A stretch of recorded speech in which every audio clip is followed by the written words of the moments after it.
Halo guys, welcome back again to my channel. Bersama saya Hansen di sini, dan seperti biasanya setiap harinya saya akan buatkan video seputar cryptocurrency. Apa kabar kalian hari ini semuanya? Semoga dalam keadaan yang baik-baik saja.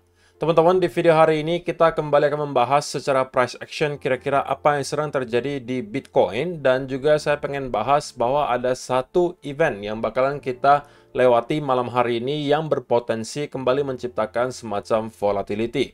Kalau misalnya kalian tertarik tentang semua itu, stay tune terus sampai akhir video. Sekarang kita bakalan mulai dari CoinMarketCap terlebih dahulu. Per hari ini, secara global, market cap crypto berada di angka 1,08 triliun dolar atau turun sekitar 0,96%. Nah, di top 10 coin sendiri kita juga melihat dominan berwarna merah. Satu-satunya yang hijau sekaligus menjadi top performer hari ini adalah Tron dengan kenaikan 0,2% menuju 0,088 dolar. Sisanya mengalami penurunan antara 0, sekian persen hingga kurang lebih 2%. So, itu adalah outlook sementara dari beberapa top coin yang ada. Sekarang kita langsung aja masuk ke beberapa data dan berita terbaru hari ini.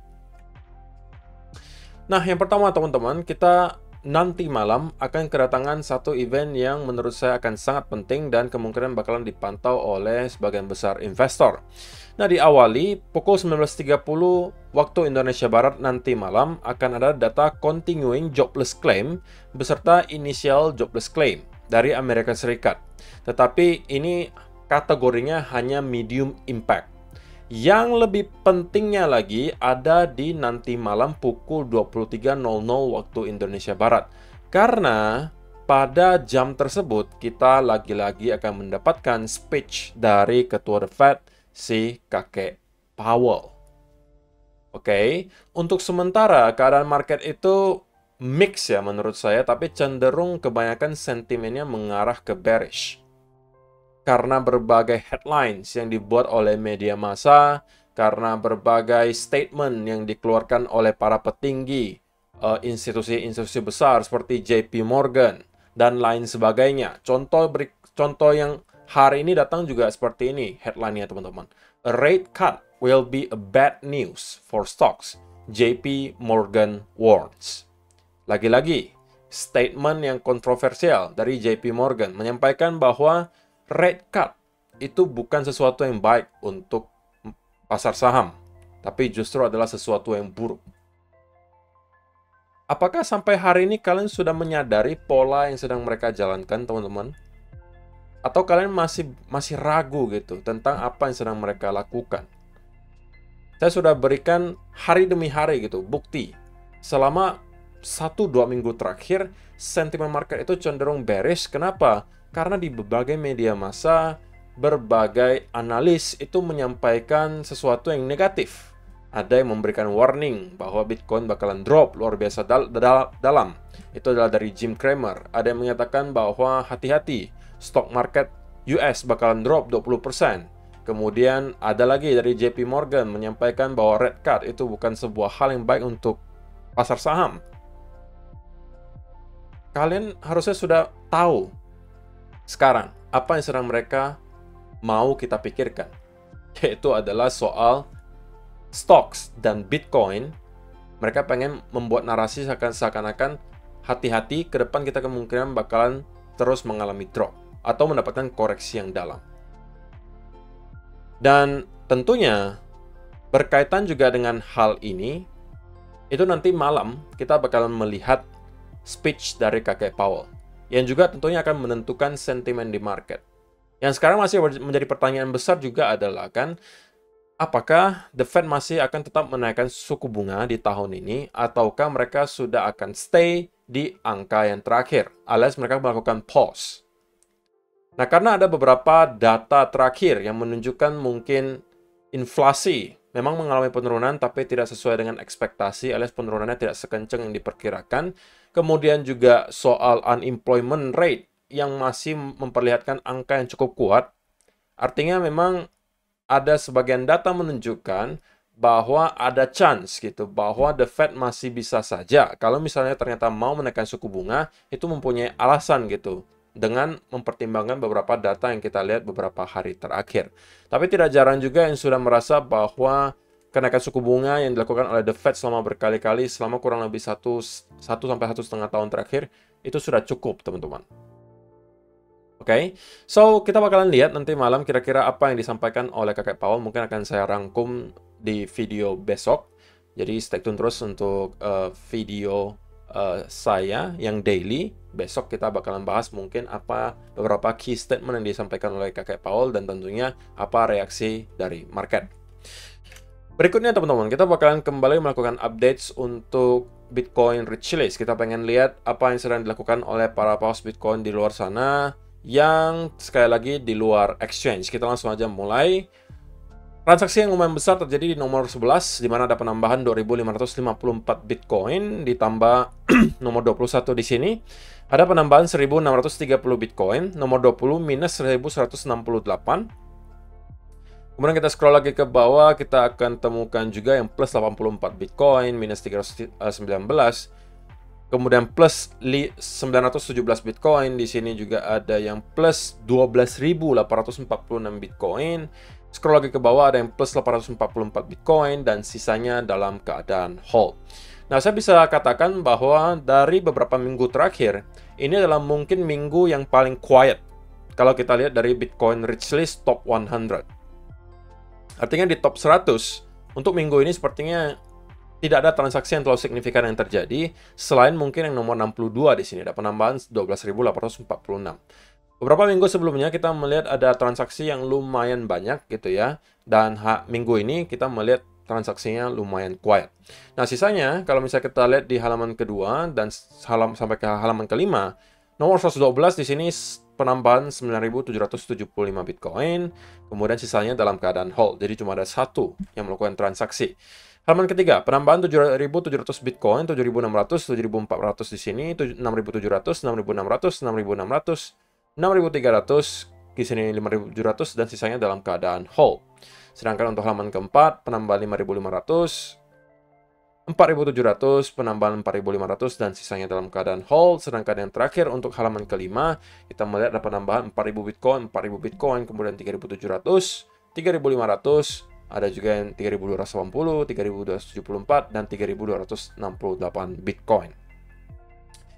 So, selama berminggu-minggu, teman-teman, kita melihat keadaan yang terjadi di Bitcoin Rich List itu cenderung sama. Kita masih melihat para paus itu antara dalam keadaan akumulasi kecil atau berada dalam keadaan hold. Tidak ada sama sekali indikasi menunjukkan bahwa mereka sudah start untuk melakukan distribusi. Jadi, so far, tidak ada perubahan untuk Bitcoin Rich List. So, itu adalah beberapa data dan berita hari ini yang pengen saya sampaikan untuk kalian. Sekarang kita masuk ke chartnya Bitcoin dan saya pengen langsung aja mulai dari 1 hour chart. So, teman-teman, apa yang sedang terjadi di Bitcoin? Sebenarnya nothing much gitu ya. Kita masih berada di area yang kurang lebih sama dengan yang kita lihat kemarin. Dan kalau misalnya teman-teman yang sudah mempunyai posisi terbuka dari kemarin, kemungkinan gitu ya, antara kalian berhasil taking profit di sekitaran area di sini atau kalian keluar dalam keadaan break even. Karena setup terakhir yang mungkin kita manfaatkan adalah setup di mana kita melihat ada potensi bull flag di sini dan breakout. Ini adalah target pertamanya di sini yang sudah kita capai. Dan pada akhirnya kita kembali terkoreksi, teman-teman. Nah, ini juga menjadi salah satu senario yang kemarin kita bahas gitu ya. Bahwa kenapa juga saya sarankan teman-teman untuk tidak FOMO ketika Bitcoin berada di area di sini gitu ya. Karena sekali lagi kalian berpotensi membeli di pucuk. Nah, pertanyaan selanjutnya adalah teman-teman, apakah kita akan mendapatkan koreksi yang lebih besar dari sini? Untuk sementara sebenarnya clue-nya menuju ke arah sana gitu ya, dimana kita akan mendapatkan mungkin koreksi yang lebih panjang sebelum pada akhirnya kita akan start untuk kembali rally ke atas. Sekali lagi teman-teman, untuk midterm tidak ada perubahan, bahwa saya pribadi masih cenderung akan bullish selama kita mampu maintain di atas area trendline di sini. Oke, bagi saya yang kita lihat di sini masih semacam koreksi yang wajar, masih semacam konsolidasi yang menurut saya cukup sehat, dan ini masih menunjukkan clue ke kita untuk time frame yang besar 4 hour dan juga daily, bahwa sepertinya bulls mampu untuk maintain di sekitaran area 28.000 di sini, yang harusnya merupakan sebuah indikasi yang cukup baik. Cuma pertanyaannya adalah sampai berapa lama kita akan melakukan konsolidasi di sini. Menurut saya chance-nya masih akan lebih besar bahwa kita akan melanjutkan kenaikan dari sini, teman-teman.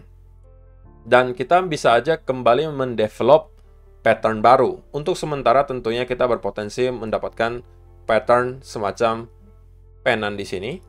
Tetapi ini masih dalam tahap development, teman-teman. Kita masih bisa saja merubah pattern ini menjadi mungkin pattern bull flag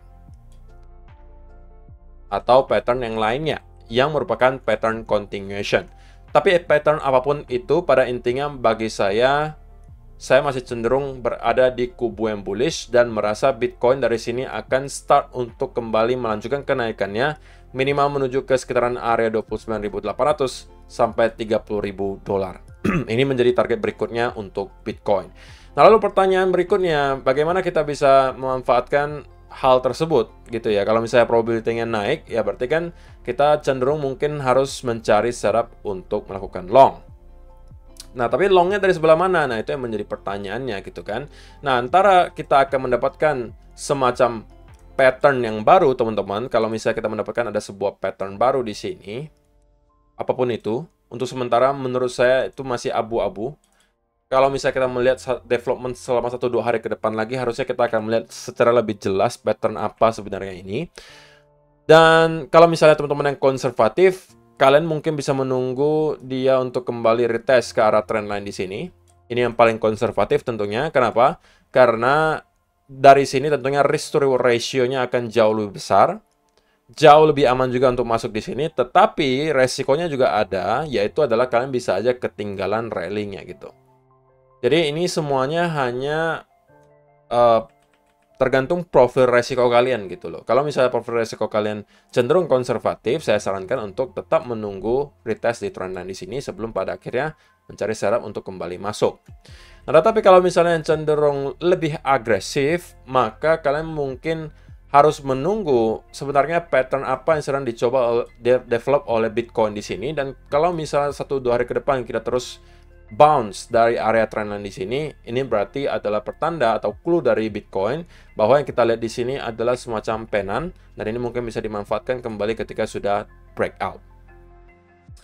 Tetapi kalau misalnya yang kita lihat kemudian adalah breakdown di bawah area 28.100 di sini, maka penan tersebut sudah tidak lagi valid dan kita kemungkinan akan membuat pattern lainnya. Yang saya paling sukai tentunya adalah semacam bull flag atau adanya semacam symmetrical triangle. Yang manapun itu, saya mungkin akan ambil keduanya. Jadi intinya untuk sementara saya biasnya masih akan bullish dan akan mencoba untuk mencari setup untuk buy. Tapi untuk sementara saya belum menemukan setup yang rapi dan risk to reward yang buy. So, dengan kedua alasan tersebut, saya untuk sekarang masih stay in the sideline. Ingat teman-teman, saya merupakan investor sekaligus trader. So, kalaupun misalnya Bitcoin naik dari sini dan tidak pernah lagi kita lihat harga 28.300, saya tidak akan menyesali apapun, karena memang saya sudah punya jatahnya di spot. Jadi kalau misalnya untuk trading, saya memang cenderung lebih memilih setup yang menurut saya probability-nya tinggi, risk to reward ratio-nya baik, baru saya ambil. Jadi saya tidak terburu-buru untuk setiap hari masuk ke market. Oke, tapi kalau untuk short term bagaimana, Cole? Kalau untuk short term kita mungkin bisa zoom in ke 15-minute chart. Nah, kita lihat di sini adalah semacam koreksi yang cukup dalam. Kemudian diikuti ada semacam koreksi di sini. Bagi saya ini masih menunjukkan bahwa Bitcoin kemungkinan akan mencoba untuk break di bawah area 28.000 di sini. Untuk sementara itu yang menurut saya probability-nya lebih tinggi. Tetapi ingat nanti malam ada speech dari Kakek Powell dan itu bisa mengubah segalanya untuk Bitcoin, teman-teman. Sehingga untuk saya sementara kalau misalnya saya belum bisa menemukan setup dengan risk to reward ratio yang baik, bagi saya tidak worth it untuk masuk sekarang. Gitu ya. So, itu aja untuk hari ini, teman-teman. Terima kasih untuk kalian yang sudah menonton sampai selesai. See you in the next video. Bye-bye.